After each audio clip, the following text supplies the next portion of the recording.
Okay. Hi, everyone. We're Trank, and we're here to talk about our game. Now, guns are easy to access, which is shown by the public shootings and the fact that there are 4 times as many guns in Texas as people.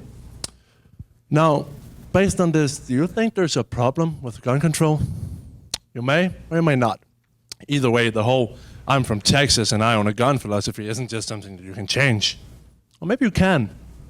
In our game, the player are giving simple problems from the publicity about gun control that he has to solve. And it's up to him if he wants to use the solution that do better or worse. Either way, the more you play the game, the more you will understand what a complex situation it actually is to change gun control. And this is our game, Capistol. And we'll show a little demo for you now.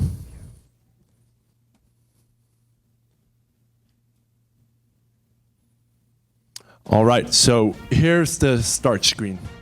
You can see down on the right side, there's a tutorial button. So if you press that real quick, there's just some info about how you play the game. In this case, you use the mouse. So if we go ahead and press the play button on the left side, we get into our actual game screen. This is your office, you're the president. You can see up here, there's a TV with news on it about what's going on. A window that's overlooking your city, and then you got your desk. And over here to the left, you can see there's a little sheet of paper that says happiness, crime, and trust, and they each have a little bar. Now, these bar changes compared on the, they change based on the solutions you choose, yeah. So if we go ahead and take the first problem, we see up here the news screen. Public front figure speaks out in public. Guns are not making our society any safer. Citizen doesn't feel safe about the Second Amendment anymore. You have to do something about it. All right, so we can hover over the first option folder we have here, and you can see it says, you decide to remove all guns from every person who is not police, military forces, other similar authorities. Well, that's an option. Then the second one, you decide to ignore the proposal, letting everyone owning a gun keep it. And then there's the third folder. And the third folder is our goof factor. This is in the game to make it not all strict and serious, but so you can have a bit of fun with it too. In this case, you decide to remove all restrictions on guns, giving every single person the opportunity to own a gun when and where they want to. But we'll save that for later. If we start out with the first folder, you can see if we presses it, there jumps up a cutscene.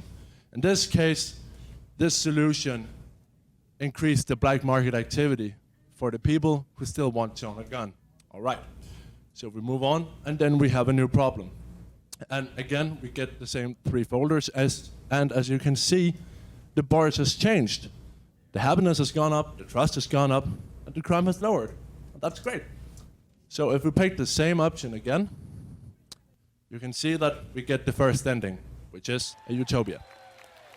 Now, if we run through it real quick one more time and take the second folder this time, in this case, because you ignored the proposal, guns are demonstrating about guns. So if you move on and take it one more time, you get a more normal ending. Nothing has really happened that much. So, and then we have the last one, which is the goof factor. In this case, you get a cutscene where people stock up on guns because there are no restrictions, so why not get a lot of them? And if we move on and pick it one more time, we get the goof ending, which is our nuclear war. So, and I need to say that these bars has been manipulated a lot so we could show you all 3 endings. There would be a lot more different scenarios, but that's all we have. Yeah, that's all for the demo. Yeah. So about the market and the target audience, we mainly want to target high school students because they are still decisive about what kind of opinions they hold, and they're easier to get to choose.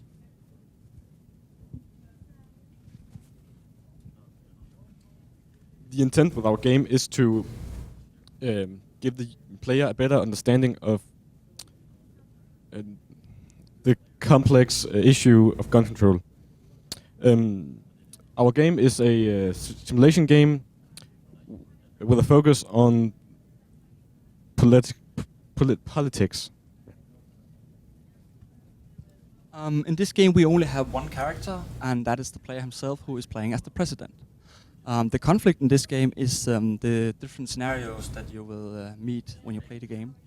And the story has 3 endings: Utopia, Dystopia, and also Nuclear War. So about the art, we chose to do pixel art because we had a short time span, so we could make a relatively fair amount of it and with somewhat quality in it. And also it kind of gives a old time feel about it. It's very nice.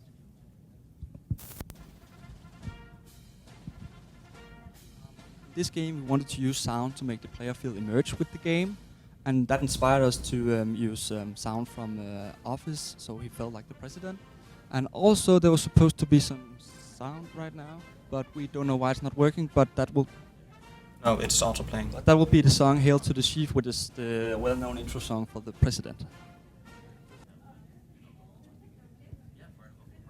To make the game interactive, creating an interactive media which has a benefit over video and text, that it's more interesting for the user, they're interacting with it more, so they have a higher chance of remembering what they actually did and what we were talking about in the game. So to do that, we had to use programming. In this case, we use the engine Construct 2, which is based upon the HTML5 standards and uses JavaScript to manipulate a canvas to draw all of these things. The game is made for a PC because we assume high school students will have a PC available, either their own PC or a PC from the school. There are some limitations of this engine that we use. One of them is that it's very difficult to make complex data analysis. For one, the endings are decided on how those values are when you get to the ending. So that's very complex to make.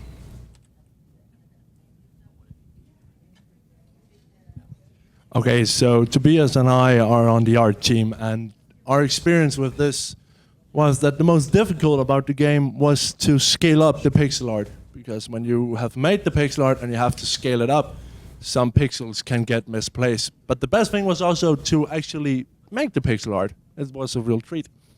And if we were given any second chances, we would have put a lot more time into the cutscenes and actually animate them.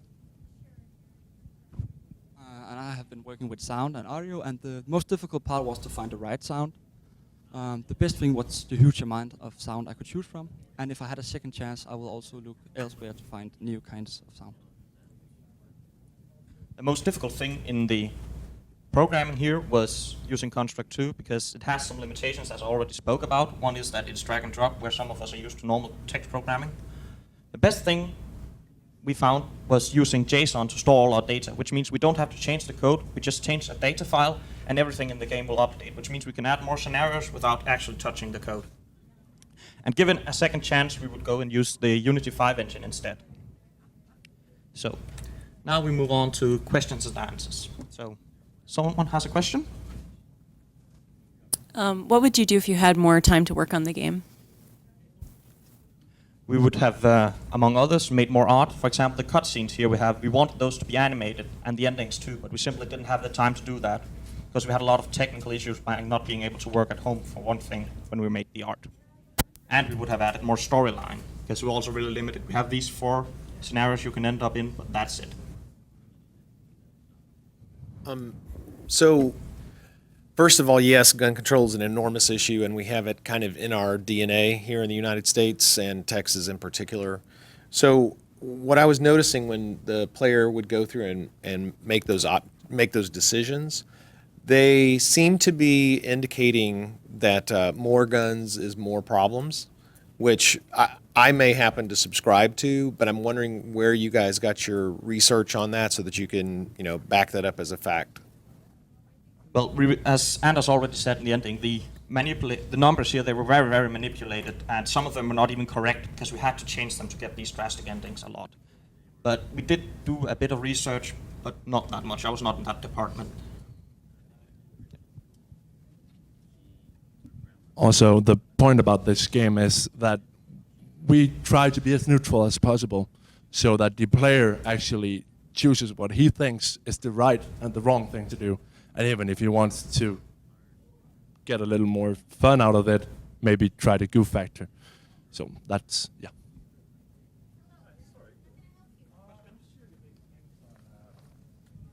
So you have the the meters, and those adjust with your choices, right? I know you didn't have time in the demos, and they were all very much like placed so you could show the different endings. But what are your eventual plans? Like, how are you going to really educate people about these issues and how they affect those things like happiness, crime? What was the third meter? Trust. Trust. So, like, is there a delicate balance there that you have to strike, and you're trying to teach people, like, you know, if you ban all guns, maybe trust goes up, but the crime goes up as well because of the black market activity? Actually, one of the plans was that you could choose another country. We just chose Texas here for fun, but you would also be able to choose countries such as Denmark, which has an entire other culture. So they might react different if you outlaw all guns or even allow them. These meters here affect the ending, as you're always speaking about, and it says that when they're over in the numbers, when it's over 70%, you have 70% happiness and 70% trust, and crime is less than 30%, then you will get the utopia ending. Between 70 and 30 on all parameters, you'll just get the normal ending. And if crime is high and happiness and trust is low, you'll get the nuclear war ending. How would you show both sides' reactions? Because what you showed was essentially a one-sided reaction. So say, for example, you removed guns, and one group of people would be very happy about that, but there's also a very large group of people who would be very unhappy about that, and they wouldn't just go get, they would not go along with the utopia scheme. If you remove all guns, I can tell you right now, all the gun owners, you're not taking their guns. No. This is also very, very quick. We might have, in the real game, we had planned to have maybe 100 scenarios before you got the ending. So it would not just be you removed guns, there might also have been other things. You only allow certain types of guns, you have to get certain types of allowances to have the guns in the first place. Permits. Yeah, permits and such. So we know that. And also, this also actually demonstrates a point about the current problem that politics have. There might only be one news story running. They might only show from one side. At least in Denmark, we have that problem. We don't have so many news stations. So one group might not actually get to speak. So the president can really only hear what is happening from one side. I'm glad you mentioned that, because that makes me. That kind of leads into what I was thinking about. So you mentioned doing this in different countries against different cultures and things. In Texas, you'd probably have nuclear war if you tried to take away all the guns. Period. Okay, right? Mass hysteria. How would this play out in Denmark? So you're asking how it will play out in our home country. We think that we have very strict laws on guns right now. So even if it became more strict, there probably wouldn't be any problems with it. People just probably go, nah. Most people you will get a reaction out of is the actual hunters who have guns to hunt deers and such. And they also have very strict permits. But you guys have an option in there that's like everybody can have a gun. And I know that's kind of a funny kind of answer, but how would that play out? Where you guys, what you think it would play out? Probably people would probably not even see it as something that could actually happen, because it's so ludicrous. Yeah. So, but I'm sorry, but that's really all the time we have.